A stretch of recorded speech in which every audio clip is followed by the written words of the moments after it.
'n sluier oor die evangelie. Ons lees 2 Korintiërs 4 vers 1 tot 6. Paulus kan verseker 'n rolmodel wees vir enige persoon wat die evangelie met ander mense wil deel. Hy vertel hier in die gemeente in Korinthe so ietsie oor sy bediening en die van sy medewerkers. Ek dink hulle moes maar baie teestand gekry het oral waar hulle die woord gaan verkondig het. Maar steeds het hulle dit met blymoedigheid gedoen. Jaco Tom het 'n roman geskryf oor die lewensverhaal van Paulus. Die beeld wat Jaco skep is een van 'n sendeling wat dikwels platgeslaan word deur sy omstandighede. Ek het self 'n boek geskryf oor hom met al die inligting wat ek uit die Bybel oor Paulus kon versamel, met die titel Paulus, sendeling na die heidene. Jy kan dit lees by hierdie skakel chl.co.za vorentoe skynstreep Paulus, alles in klein lettertjies.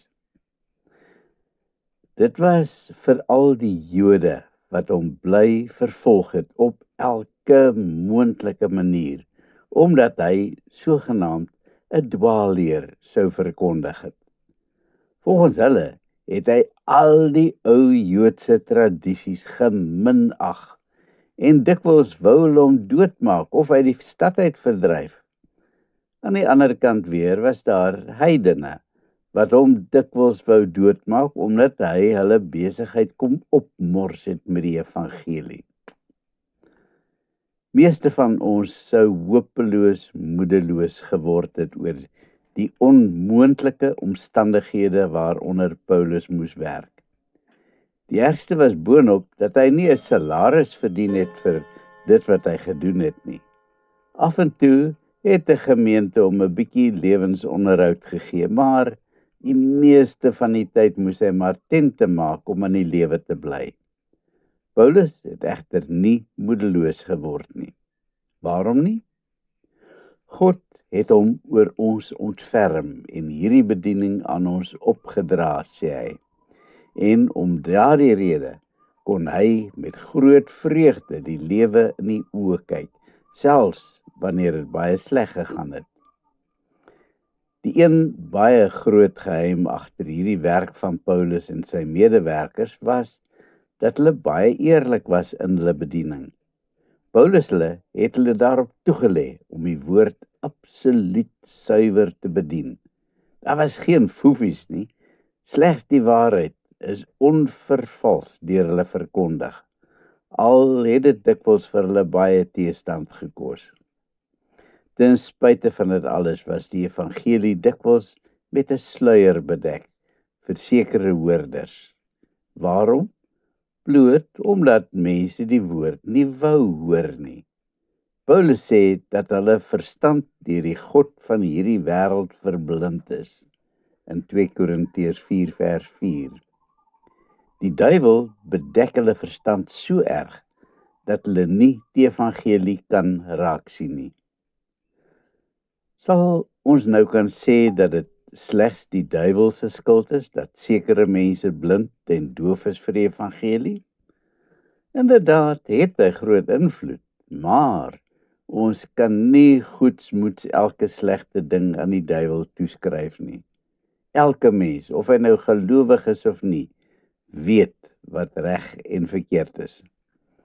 As 'n ongelowige homself doelbewus in 'n sondige situasie laat bevind, speel hy reg in die hand van die duiwel. Hy laat as ware toe dat daar 'n skeidsmuur kom tussen hom en die Here. Om 'n voorbeeld te noem, almal weet dat dit verkeerd is om te steel. Die meeste ongelowiges sal hulle nie met sulke gevaarlike goed ophou nie.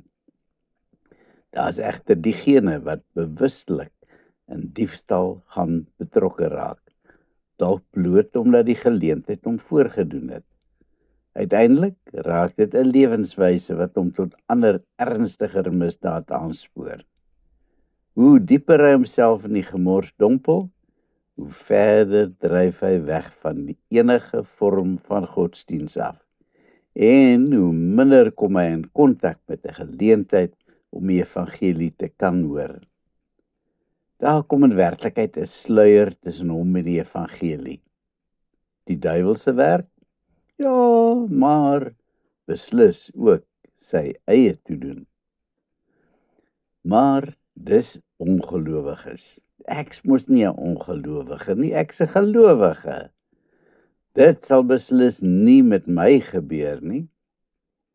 Werklik? Ons moet nooit te gerus raak nie. Ek het al dikwels gelowiges gesien wat stadig begin wegdryf het van die Here af. Ek het al dikwels droewige briewe gekry van mense wat sê dat hulle nie meer weet of hulle nog geredde mense is nie. Eens op 'n tyd het hy wel sy hart in die Here gegee, maar nou weet hy nie meer nie. Hy kom nie in die kerk nie en sy lewe is 'n gemors. Dit voel asof die Here van hom vergeet het. Luister wat Paulus sê in vers 2.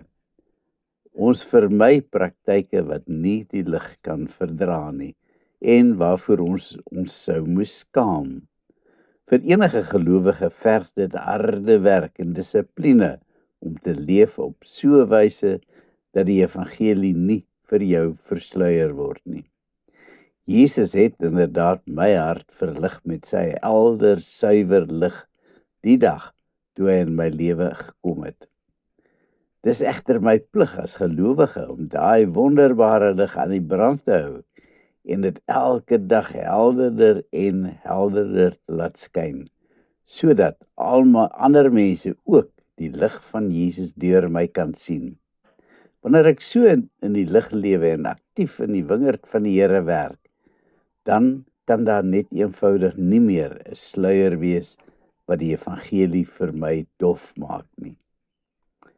Wanneer ek so leef, gee ek aan die Heilige Gees plek in my lewe en ek laat hom toe om my lewe te rig en te lei. Dan word hy waarlik vir my die trooster wat Jesus vir my beloof het met sy hemelvaart. Amen. Kom ons bid. Here, gee my asseblief die krag om elke dag aktief vir U te kan werk, sodat daar nooit 'n sluier kan kom tussen my en U nie. Amen.